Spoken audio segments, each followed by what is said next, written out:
Ito ang ating menu ngayon, mga boss. Yan. Kuluan na.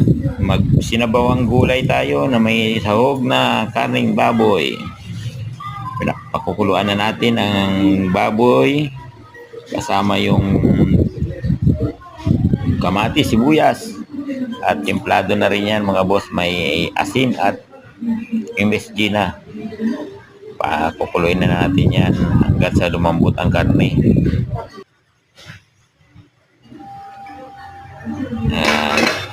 Takpan muna natin. Yan. Lakasan ang apoy para mabilis. Ayan, sabayin na natin magsaing para magkasabay na silang maluto. Yan.